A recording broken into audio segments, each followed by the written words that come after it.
కార్తీక పురాణం 17 అంగీరసుని జ్ఞానబోధ చాతుర్మాస్య వ్రత ఫలితం పురంజయుని విజయం. ఏది నేను, ఏది ఆత్మ, ఏది కర్మ అనే సందేహాలను దివ్యపురుషుడు వ్యక్తం చేయడంతో ఆయనకి అంగీరసుడు జ్ఞానబోధ చేస్తాడు. ఆనందరూపి అయిన పదార్థమే ఆత్మ, పంచభూతాల ఆధారంగా ఏర్పడినదే శరీరం. ప్రాణాలు, ఇంద్రియాలు, మనసు ఇవేవీ కూడా ఆత్మ కాదు. ఏది శరీరం కాకుండా మిగిలినదిగా నీకు అనిపిస్తుందో అదే ఆత్మ. ఒక్క మాటలో చెప్పాలంటే నేను అనేది శరీరమైతే నేను కానిదే ఆత్మ. ప్రతి ఒక్కరూ ఈ విషయం తెలుసుకుని కర్మ బంధాల నుంచి విముక్తిని పొందాలి. స్నానం చేయకుండా చేసే ఏ కర్మ కూడా ఫలించదు. బ్రాహ్మణులు అనునిత్యం సూర్యోదయానికి ముందుగానే నిద్రలేచి స్నానం చేయాలి. ఉదయాన్నే స్నానము, జపము, ధ్యానము, సంధ్యావందనము, అర్చన చేసి ధూపదీప నైవేద్యాలు సమర్పించాలి. గ్రహణ కాలంలోనూ తప్పనిసరిగా స్నానమాచరించాలి. బ్రాహ్మణుడై ఉండి ఉదయాన్నే స్నానం చేయకపోతే అనేక పాపాలను మోయవలసి వస్తుంది. నరకంలో అనేక బాధలను అనుభవించవలసి వస్తుంది. ముఖ్యంగా కార్తీక మాసంలో స్నానం చేయకుండా అసలే ఉండకూడదు.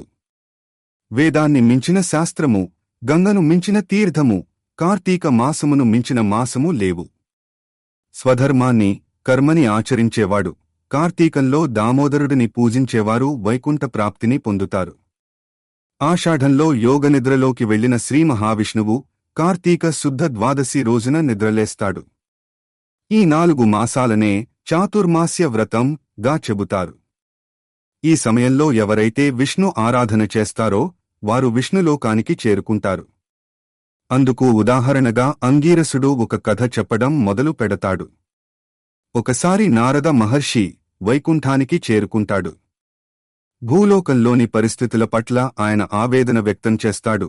భూలోకంలో ఆచార వ్యవహారాలు నశిస్తున్నాయని, జ్ఞానులు సైతం విషయ వ్యామోహాలకు చిక్కి సుఖాల కోసం తాపత్రయపడుతున్నారని అంటాడు. భూలోక వాసులు ఎలా వాటి నుంచి విముక్తులవుతారో అర్థం కావడం లేదని చెబుతాడు. దాంతో పరిస్థితిని పరిశీలించడానికి లక్ష్మీనారాయణులు బ్రాహ్మణ దంపతుల వేషధారణలో భూలోకానికి వెడతారు. అక్కడ వారికి అనేక అనుభవాలు ఎదురవుతాయి. జ్ఞానసిద్ధుడు అనే ఋషి వారిని అత్యంత భక్తి శ్రద్ధలతో ఆరాధిస్తాడు. లక్ష్మీనారాయణులు బ్రాహ్మణ దంపతుల రూపంలో భూలోకాన సంచరిస్తూ ఉండగా జ్ఞానసిద్ధుడు అనే ఋషి ఆ విషయాన్ని గ్రహించి స్వామివారి పాదాలను ఆశ్రయిస్తాడు. స్వామీ, సమస్త జీవులకు ఆధారము నీవే, పురాణాల సారము నీవే. మీ దర్శనంతో నా జన్మ ధన్యమైంది. ఎంతోమంది భక్తులు నీ నామస్మరణం మాత్రం చేతనే ఉద్ధరించబడ్డారు. అలా నన్ను కూడా ఉద్ధరించు అంటూ స్వామివారికి అత్యంత భక్తి శ్రద్ధలతో నమస్కరిస్తాడు. తనకి వైకుంఠ ప్రాప్తిని కలిగించమని కోరతాడు. అందుకు శ్రీ మహావిష్ణువు అంగీకరిస్తాడు. వైకుంఠ ప్రాప్తి కావాలంటే చాతుర్మాస్య వ్రతం చేపట్టమని చెబుతాడు. తాను లక్ష్మీదేవి సమేతంగా ఆషాఢ శుద్ధ దశమి నుంచి పాలకడలి నిద్రించి కార్తీక శుద్ధ ద్వాదశి రోజున మేల్కొంటాను. ఆ సమయంలో తనని ఆరాధించిన వారికి విష్ణులోక ప్రాప్తి కలుగుతుంది. అందువలన చాతుర్మాస్య దీక్షను చేపట్టి ఆ తరువాత తన సాన్నిధ్యానికి చేరుకోమని స్వామి సెలవిస్తాడు. ఆ తరువాత కార్తీక మహాత్మ్యాన్ని గురించి జనక మహారాజుతో వశిష్ఠ మహర్షి చెప్పడం మొదలుపెడతాడు. త్రేతాయుగంలో సూర్యవంశ రాజైన పురంజయుడు గురించి ప్రస్తావిస్తాడు. పురంజయుడు మహాబలవంతుడు. తన పరాక్రమాన్ని చూసుకుని ఆయన మిడిసిపడుతూ ఉంటాడు. సాధుసజ్జనుల విషయంలోనూ అహంభావంతో ప్రవర్తిస్తూ ఉంటాడు.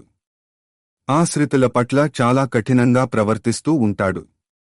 ఆయన బ్రాహ్మణ ద్వేషి, అందువలన వారిని తక్కువగా, చులకనగా చూస్తూ ఉంటాడు. ఇలా ఆయన ధోరణి మితిమీరిపోతుంది. ప్రజలంతా కూడా ఎంతగానో ఇబ్బందులు పడుతూ ఉంటారు. ప్రజలలో అసంతృప్తి ఉన్నప్పుడే ఏ రాజునైనా తేలికగా ఎదుర్కోవచ్చునని శత్రురాజులు భావిస్తారు. ఒక పథకం ప్రకారం శత్రురాజులంతా ఏకమై పురంజయుడిపై దండెత్తుతారు. ఈ విషయం తెలియగానే ఆయన కూడా తన సైన్యాన్ని తీసుకుని శత్రు సైన్యాలను ధైర్యంగా ఎదుర్కొంటాడు. పురంజయుడు తనపై దండెత్తి వచ్చిన కాంభోజరాజును, ఆయనకి మద్దతుగా నిలిచిన రాజులను ఎదుర్కొంటాడు. రెండు వర్గాల మధ్య యుద్ధం భయంకరంగా జరుగుతూ ఉంటుంది. ఇరువైపులా ఉన్న సైన్యం నేల కూలుతుంటారు. ఏనుగులు, గుర్రాలు కూడా కుప్పకూలిపోతూ ఉంటాయి. పురంజయుడు, కాంభోజరాజు ఒకరిని ఒకరు తీవ్రంగా గాయపరుచుకుంటూ ఉంటారు. ఇద్దరి శరీరం కూడా రక్తసిక్తమవుతుంది. పురంజయుడు నీరసించిపోతాడు. కాంభోజరాజు మాత్రం మరింతగా విజృంభిస్తూ ఉంటాడు. ఇక కాంభోజరాజును ఎదుర్కొనే శక్తి లేకవడంతో యుద్ధభూమి నుంచి పురంజయుడు పారిపోతాడు. నేరుగా అయోధ్యలోని తన అంతఃపురానికి చేరుకుంటాడు. తన విశ్రాంతి మందిరంలో విశ్రాంతి తీసుకుంటాడు. జరిగిన యుద్ధం తాలూకు సంఘటనలు ఆయన కళ్ల ముందు కదలాడతాయి. దాంతో యుద్ధభూమి నుంచి పారిపోయి రావడం ఆయనకి అవమానంగా అనిపిస్తుంది. దాంతో ఆయన మనసు ఆవేదనతో నిండిపోతుంది. ఆయనతో ఎంతో చనువుగా ఉండే ఆస్థాన పురోహితుడు సుశీలుడు అక్కడికి వస్తాడు. యుద్ధభూమి నుంచి పారిపోయి రావడం గురించి ఆలోచన చేయవద్దని, మరుసటి రోజున శత్రువులను ఎలా ఎదిరించాలనే విషయాన్ని గురించిన ఆలోచన చేయమని చెబుతాడు. యుద్ధంలో ఆయన శక్తి క్షీణించడానికి కారణం ఆయన ధర్మాచరణ చేయకపోవడం, దైవానుగ్రహం లేకపోవడం అని చెబుతాడు. దైవానుగ్రహం కోసం శ్రీ మహావిష్ణువును సేవించమని అంటాడు. అది కార్తీక పౌర్ణమి కావడం వలన దీపమాలికలు వెలిగించి కార్తీక వ్రతాన్ని ఆచరించమని చెబుతాడు. సుశీలుడు చెప్పినట్టుగానే ఆ క్షణం నుంచే ఆయన తన అహంభావాన్ని వదిలేస్తాడు. దైవబలమే విజయాన్ని ఇవ్వగలదని విశ్వసిస్తాడు. కార్తీక వ్రతాన్ని భక్తిశ్రద్ధలతో ఆచరిస్తాడు. బంగారు విష్ణుమూర్తి ప్రతిమకు పూజాభిషేకాలు నిర్వహిస్తాడు. భగవంతుడి పట్ల పూర్తి విశ్వాసంతో మరుసటి రోజు యుద్ధానికి వెళతాడు. కాంభోజరాజుపై విరుచుకుపడతాడు. దైవబలం కారణంగా పురంజయుడి ధాటికి తట్టుకోలేక శత్రువులు పారిపోతారు. అలా ఒక అనూహ్యమైన విజయాన్ని సాధించిన పురంజయుడు దానధర్మాలు చేస్తూ ప్రజలను ఎంతో ప్రేమతో పరిపాలిస్తాడు. అంత్యకాలంలో శ్రీ మహావిష్ణువును స్మరిస్తూ వైకుంఠానికి చేరుకుంటాడు.